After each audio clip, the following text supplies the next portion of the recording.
الحمد لله رب العالمين والعاقبة للمتقين ولا عدوان إلا على الظالمين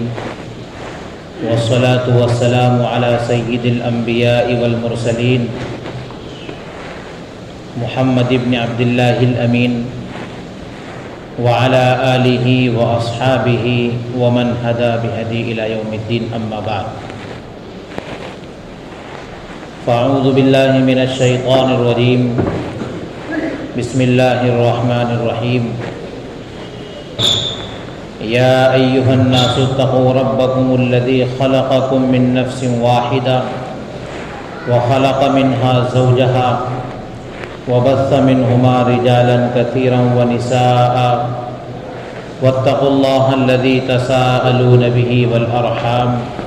إن الله كان عليكم رقيبا وقال تبارك وتعالى ومن آياته أن خلق لكم من أنفسكم أزواجا لتسكنوا إليها وجعل بينكم مودة ورحمة وقال النبي صلى الله عليه وسلم يا معشر الشباب من استطاع منكم الباءة فليتزوج فإنه أغض للبصر وأحسن للفرج ومن لم يستطيع فعليه بالصوم صدق الله المولانا العظيم وصدق رسوله النبي الكريم ونحن على ذلك لمن الشاهدين والشاكرين والحمد لله رب العالمين سبحانك لا علم لنا إلا ما علمتنا إنك أنت العزيز الحكيم۔ بزرگوں، دوستوں، دینی اور اسلامی بھائیوں، اللہ تعالیٰ نے اس کائنات میں دونوں نظام رکھے ہیں، خیر کا نظام بھی رکھا ہے، شر کا نظام بھی رکھا ہے۔ خیر بھلائی سے وجود میں آتا ہے، شر بلائی سے وجود میں آتا ہے۔ خیر کے لیے اللہ تعالیٰ نے باقاعدہ انبیاء علیہم الصلاۃ والسلام کو بھیجا۔ انبیاء علیہم الصلاۃ والسلام نے خیر کی تعلیم دی، بھلائی کی تعلیم دی۔ اپنی آسمانی اور مقدس کتابوں کا اللہ تعالیٰ نے نزول فرمایا اور انسان کو بھلائی کی رہنمائی کی، برے راستے انسان کو بتا دیے، انسان کے سامنے واضح کر دیے۔ اسی طرح اللہ تعالیٰ نے توالد و تناسل کا سلسلہ بھی اس کائنات میں رکھا اور اس میں بھی دونوں پہلو ہیں۔ توالد و تناسل یعنی کائنات کے بڑھنے کا طریقہ اور انسانوں کے پیدا ہونے کے اسباب دونوں ہیں، خیر بھی ہے اور شر بھی ہے۔ خیر کا طریقہ نکاح کا طریقہ ہے، شر کا طریقہ زنا کا طریقہ ہے۔ ہم الحمدللہ ایسے علاقے اور ایسے ملکوں میں اپنے اوقات گزارتے ہیں جہاں خیر غالب ہے، شر مغلوب ہے۔ اور یورپ ایک ایسا علاقہ ہے جہاں پر شر غالب ہے اور خیر مغلوب ہے۔ ہمارے یہاں الحمدللہ ہمارے نسب ہمارے باپوں کی طرف منسوب ہے۔ ہمارا سب کا ایک نسب نامہ ہے جو اپنے باپوں سے جا ملتا ہے۔ اور یورپ میں اس وقت بجائے باپ کی طرف منسوب ہونے کے ماں کی طرف لوگ اپنے آپ کو منسوب کر رہے ہیں۔ اور یہ انسانوں کا طریقہ نہیں بلکہ یہ جانوروں کا طریقہ ہے، کیونکہ جانور میں یہ پتہ نہیں ہوتا ہے کہ اس گائے کے پیٹ سے پیدا ہونے والی بچڑی کا باپ کون ہے، اس کا پتہ نہیں ہوتا ہے، لیکن ہاں اس کا پتہ ہوتا ہے کہ اس بچڑی کی ماں کون ہے۔ بکری سے پیدا ہونے والے بچے کا یہ تو پتہ ہوتا ہے کہ اس کی ماں کون ہے، لیکن یہ پتہ نہیں ہوتا ہے کہ اس کا باپ کون ہے۔ تو ہم جس علاقے اور جس دیار میں اپنا وقت گزار رہے ہیں، اس میں اللہ نے خیر کو غالب رکھا، اور ہم الحمدللہ ہم میں سے ہر ایک یہ کہہ سکتا ہے کہ میرا باپ بھی فلاں ہے، میری ماں بھی فلانی ہے۔ لیکن یورپ میں یہ تو کہا جا سکتا ہے کہ میرا باپ فلاں، میری ماں فلاں ہے، لیکن ان کے باپوں کا پتہ نہیں کہ باپ آخر کون ہے، کیونکہ وہاں شر غالب ہے، خیر مغلوب ہے۔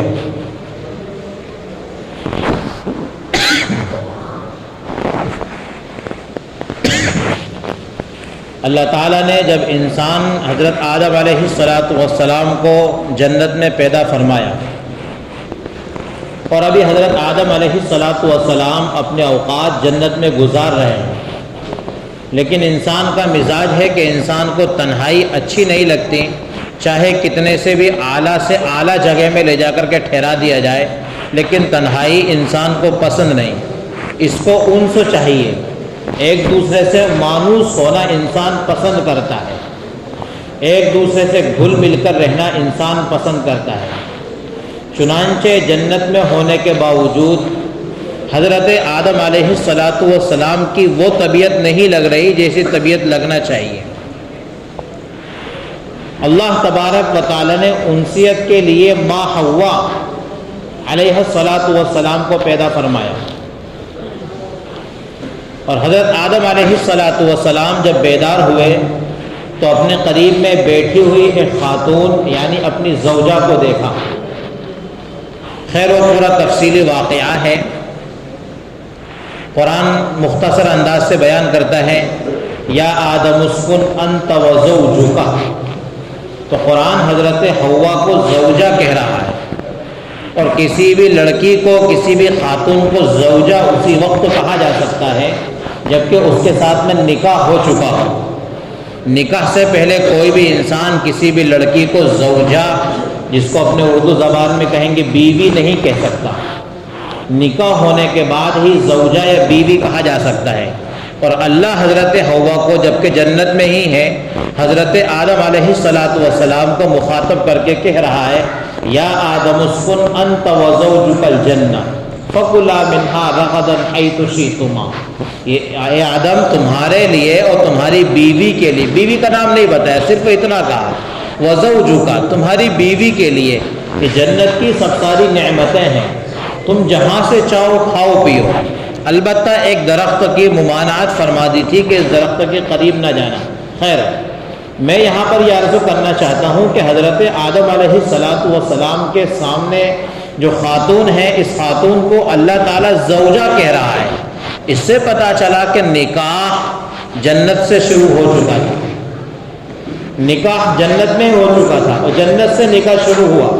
ابھی کائنات میں انسان آئے نہیں، کائنات میں انسان بسے نہیں، یہ دنیا انسانوں سے خالی ہے۔ ابھی انسان حضرت آدم ابو البشر صرف جنت میں ہے، اور جنت میں اللہ تعالیٰ نے حضرت حوا کا نکاح حضرت آدم علیہ السلام سے کرایا۔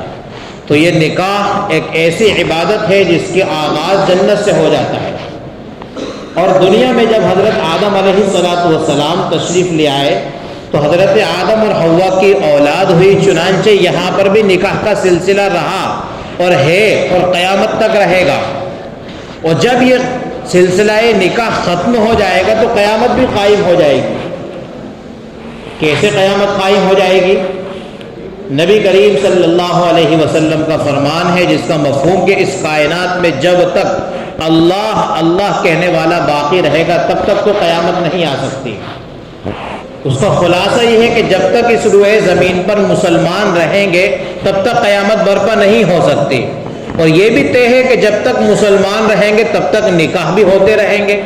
ایسا ہو نہیں سکتا کہ مسلمان رہیں اور نکاح نہ رہے۔ اس سے پتہ چلا کہ نکاح ختم ہوگا تو اس کے بعد یہ کائنات بھی ختم ہو جائے گی، اور ہمارے اعمال، جو اعمال ہم دنیا میں کرتے ہیں، یہ اعمال دنیا میں رہ جائیں گے، لیکن پھر یہ نکاح والا عمل جنت میں بھی جائے گا۔ کیسے؟ حضرت خدیجہ الکبریٰ رضی اللہ تعالیٰ عنہ کی وفات کا وقت قریب آ لگا، نبی کریم صلی اللہ علیہ وسلم نے حضرت خدیجہ سے کہا، خدیجہ جنت میں اپنی سوکن سے میرا سلام عرض کرنا۔ پوچھ لیا حضرت خدیجہ نے کہ یا رسول اللہ ابھی تک آپ نے کوئی نکاح ہی نہیں کیا، آپ کی عمر 25 سال تھی، میری عمر 40 سال تھی، یہ آپ کا پہلا نکاح تھا اور آپ نے ابھی تک کوئی نکاح نہیں کیا اور میری وفات تک بھی کوئی نکاح نہیں کیا، پھر آپ کہہ رہے ہیں کہ جنت میں جاؤ تو اپنی سوکن کو سلام کہنا۔ سوکن تو وہ ہوتی ہے جس سے آپ نے نکاح کیا ہو، تو آپ نے نکاح کیا نہیں، پھر میری سوکن کیسے؟ حضرت نبی کریم صلی اللہ علیہ وسلم نے جواب میں ارشاد فرمایا، خدیجہ جنت میں میرا نکاح اللہ تعالیٰ نے فرعون کی جو بیوی رہی آسیہ، جو حضرت موسیٰ علیہ السلام پر ایمان لائی تھی، اس آسیہ سے میرا نکاح کرا دیا۔ پتہ چلا یہ نکاح والی عبادت جنت میں پھر جائے گی، اور اللہ تبارک و تعالیٰ قرآن کریم میں جا بجا فرماتا ہے زوجنا، کہا ہم نے تمہارا نکاح کرایا، نکاح کرائیں گے، یعنی جنت کی حوروں سے اللہ تعالیٰ ہمارا نکاح کرائیں گے۔ پتہ چلا یہ نکاح والی جو نعمت ہے، عبادت ہے، یہ جنت سے آئی تھی، دنیا میں رہی اور دوبارہ جنت تک جائے گی۔ اور یہ عجیب و غریب ایک سلسلہ ہے، اتنے ہماری رشتہ داریاں ہیں، ہمارے باپ ہیں، ہماری ماں ہیں، بہنیں ہیں، اولاد ہیں، سب رشتے ہیں، لیکن اللہ تعالیٰ نے کسی بھی رشتے کو اپنی نشانی قرار نہیں دیا۔ رشتے بیان کیے قرآن میں، رشتے بہت سارے مقامات پر اللہ نے بیان کیے، حقوق بیان کیے، لیکن ایک رشتہ قرآن میں ایسا اللہ نے بیان کیا جس رشتے کو اپنی نشانی قرار دیا۔ پارہ 21 میں جب ہم غور سے پڑھتے ہیں تو قرآن مقدس کی آیت کریمہ ہمارے سامنے آتی ہے، وَمِنْ آيَاتِهِ أَنْ خَلَقَ لَكُم مِّنْ أَنفُسِكُمْ أَزْوَاجًا لِتَسْكُنُوا إِلَيْهَا۔ اللہ تعالیٰ کی قدرت کی نشانیوں میں سے ایک بڑی نشانی یہ ہے کہ اس نے تمہارے لیے بیوی پیدا کی۔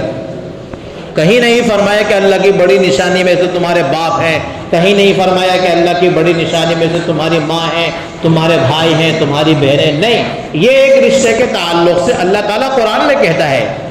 وَمِنْ آيَاتِهِ أَنْ خَلَقَ لَكُم مِّنْ أَنفُسِكُمْ أَزْوَاجًا۔ اللہ اپنی نشانی بیان کرتے ہوئے ہمیں مخاطب کر کے کہتا ہے، اے لوگوں، قدرت کی بڑی نشانیوں میں سے ایک بڑی نشانی یہ بھی ہے کہ اللہ نے تمہارے لیے تمہاری بیوی کو پیدا فرمایا۔ کیوں بیوی بنائی؟ اس کا مقصد بھی قرآن میں بیان فرما دیا، لِتَسْكُنُوا إِلَيْهَا، مقصد ہے تاکہ تم ان کے پاس سکون حاصل کرو۔ اس آیت کریمہ پر مفسرین نے بہت نقطے کھولے ہیں۔ کائنات میں بیوی یہ انسان کے لیے اتنی بڑی نعمت ہے کہ انسان مصیبتوں میں گھرا ہوا باہر سے اپنے گھر میں آتا ہے، انسان پریشانیوں میں باہر سے مشقت بھرا اپنے گھر میں آتا ہے، اور جیسے ہی اس کی بیوی پر اس کی نظر پڑتی ہے تو وہ اپنی پریشانیاں بھول جاتا ہے، اپنی پریشانیاں کافور کر دیتا ہے، بھلا دیتا ہے، اور اپنے بیوی بچوں میں مست ہو جاتا ہے، مگن ہو جاتا ہے، ایسا لگتا نہیں کہ بہت بڑی کسی ٹینشن میں مبتلا تھا۔ تو قرآن بیان فرماتا ہے لِتَسْكُنُوا إِلَيْهَا، یہ اللہ نے بیویاں بنائی اس لیے تاکہ تم ان کے پاس چین سکون حاصل کرو۔ نکاح کے اتنے سارے فضائل انبیاء علیہم السلام نے، خصوصاً نبی کریم صلی اللہ علیہ وسلم نے بیان فرمائے کہ اس سے بڑھ کر اور کیا بات ہو سکتی ہے کہ تمام انبیاء کی یہ نکاح سنت رہی۔ صرف 2 پیغمبروں کا نام آتا ہے، حضرت عیسیٰ علیہ السلام اور حضرت یحییٰ علیہ السلام۔ یہ 2 پیغمبر ایسے گزرے ہیں جن کا نکاح نہیں ہوا، لیکن حضرت عیسیٰ علیہ السلام کا قرب قیامت میں پھر سے نزول ہوگا، اور اس امت میں دوبارہ حضرت عیسیٰ علیہ السلام آسمانوں سے تشریف لائیں گے۔ چونکہ ہم اہل سنت والجماعت کا عقیدہ ہے اللہ تعالیٰ نے حضرت عیسیٰ علیہ السلام کو زندہ آسمان پر اٹھایا، ان کا باقاعدہ انتقال نہیں ہوا۔ انی متوفیک ورافعک الی ومطہرک من الذین کفروا، صاف صاف قرآن مقدس میں موجود ہے، اللہ نے آسمانوں پر اٹھایا۔ نبی کریم صلی اللہ علیہ وسلم کا فرمان ہے حضرت عیسیٰ دوبارہ تشریف بھی لائیں گے، حضرت عیسیٰ اس کائنات میں آ کر کے نکاح بھی کریں گے۔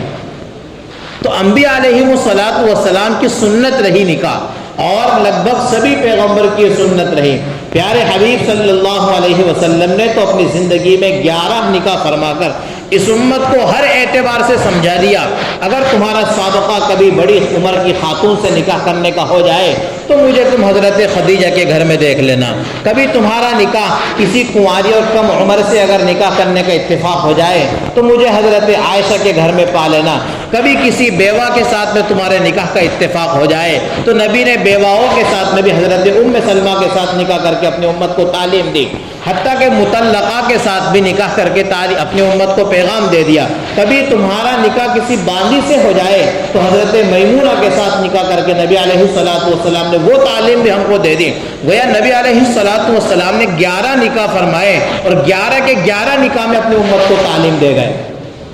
کنواری سے نکاح ہو تو عائشہ کے گھرانے کو دیکھ لینا، بڑی عمر کی خاتون سے نکاح ہو جائے، مطلقہ سے نکاح ہو جائے تو حضرت خدیجہ کو دیکھ لینا، بیوہ سے اگر تمہارے نکاح کا اتفاق ہو جائے تو ام سلمہ کو دیکھ لینا۔ یہ نبی علیہ السلام کے نکاح کے پس منظر ہیں۔ قرآن نے آگے بھی بیان فرمایا لِتَسْكُنُوا إِلَيْهَا وَجَعَلَ بَيْنَكُمْ مَوَدَّةً وَرَحْمَةً، اللہ تعالیٰ نے صرف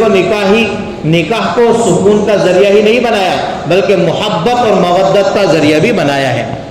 محبت اور مودت کا ذریعہ بھی بنایا ہے۔ اجنبی خاندانوں کے لڑکا اور لڑکی جب آپس میں ملتے ہیں ایسی محبت ان میں پہلی ملاقات میں ہو جاتی ہے کہ وہ اپنی جان ایک دوسرے پر نچھاور کرنے کے لیے تیار ہو جاتے ہیں۔ اب یہ نکاح، یہ سب سننے کے بعد کہ قرآن نے اس کا ذکر کیا، جنت سے چلا جنت تک واپس جائے گا، ان سب ساری چیزوں کو دیکھنے کے بعد ہم کو یہ بات معلوم ہوتی ہے کہ نکاح ایک عبادت ہے اور عبادت کو عبادت کے ڈھنگ سے ادا کیا جائے، عبادت کو عبادت کے طریقے پر ادا کیا جائے۔ عبادت کے ادائیگی میں رسم و رواج کی بالکل بھی گنجائش نہیں ہوتی ہے، عبادت کو عبادت کے طریقے پر ادا کیا جائے، اور یہ مسلمانوں کے پاس ہے اور مسلمانوں کے پاس یہ ان کے لیے عبادت ہے۔ بلکہ حضرت تھانوی رحمۃ اللہ علیہ کی کتاب کا مطالعہ کر رہا تھا، حضرت تھانوی رحمۃ اللہ علیہ نے بیان کیا کہ نکاح میں مشغول ہو جانا نفلی عبادت میں مشغول ہونے سے بھی افضل ہے۔ ایک باپ پر اپنی اولاد کی چند ذمہ داریاں ہیں، جیسا کہ میں نے اس سے پہلے بھی عرض کیا تھا، ان ذمہ داریوں میں سے یہ ہے کہ اچھے سے اپنے بچے کا نام رکھے، اس کو تعلیم و تعلم سے روشناس کرا دے، تعلیم اچھی دے دے، لیکن جب وہ بچہ بالغ ہو جائے تو باپ کی ذمہ داری بنتی ہے کہ اس بچے کا نکاح کرا دے، اس بچے کا نکاح کرا دے۔ نکاح کے لیے کیسے گھرانے کو تلاش کیا جائے، یہ ایک بہت طویل مضمون ہے کہ نکاح کے لیے کیا دیکھا جائے۔ نبی کریم صلی اللہ علیہ وسلم کی وہ طویل حدیث جس کا مختصر سا حصہ یہ ہے کہ تم ترجیح دو دینداری کو۔ کبھی تو نکاح ہوتے ہیں حسب و نسب کی بنیاد پر، کبھی نکاح ہوتے ہیں خاندانوں کی بنیاد پر، کبھی نکاح ہوتے ہیں مالداری کی بنیاد پر، لیکن تم نکاح میں ترجیح دو کس کو؟ تم نکاح میں ترجیح دو تعلیم کو، تم نکاح میں ترجیح دو حسن اخلاق کو، تم نکاح میں ترجیح دو دینداری کو۔ اس سے بڑھ کر ہمارے لیے اور کیا پیغام ہو سکتا ہے کہ حضرت فاطمہ الزہرا رضی اللہ تعالی عنہا نبی کریم صلی اللہ علیہ وسلم کی سب سے پیاری بیٹی ہیں۔ حضرت فاطمہ کے لیے بڑے بڑے صحابہ نے نکاح کا پیغام بھیجا، حتیٰ کہ حضرت عمر بن خطاب رضی اللہ تعالی عنہ نے بھی نکاح کا پیغام بھیجا، لیکن آپ علیہ السلام کی جانب سے سب کے لیے نام جواب آیا۔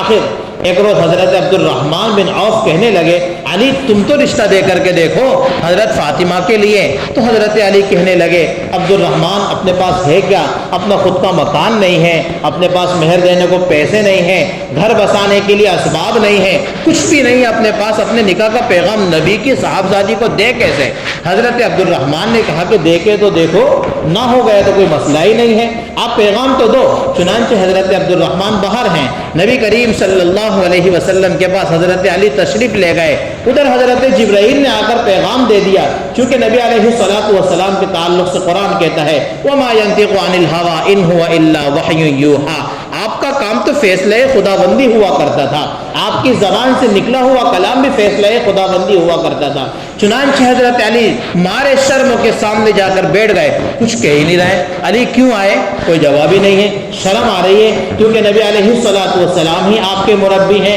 سب کچھ نبی علیہ السلام کے زیر سایہ علی نے اب تک پروان کی زندگی چڑھی ہے، اب تک علی کا پروان چڑھنا ہی حضرت نبی علیہ السلام کے ماتحت ہوا ہے۔ علی بول ہی نہیں رہے۔ نبی علیہ السلام نے کہا کیا فاطمہ کا نکاح کا پیغام لے کر کے آئے؟ جی ہاں یا رسول اللہ۔ اب مارے شرم کے دھیرے دھیرے کہہ دیا جی ہاں یا رسول اللہ، فاطمہ کا نکاح کا پیغام لے کر کے آیا۔ حضرت نبی علیہ السلام نے کہہ دیا جاؤ انشاءاللہ، بھائی اتنا کہا جاؤ انشاءاللہ۔ حضرت عبد الرحمن باہر کھڑے ہیں۔ حضرت عبد الرحمن نے پوچھا علی کیا بنا، کیا معاملہ ہوا؟ کہا کچھ نہیں، ہاں تو نہیں بولا، بس اتنا کہا کہ جاؤ انشاءاللہ۔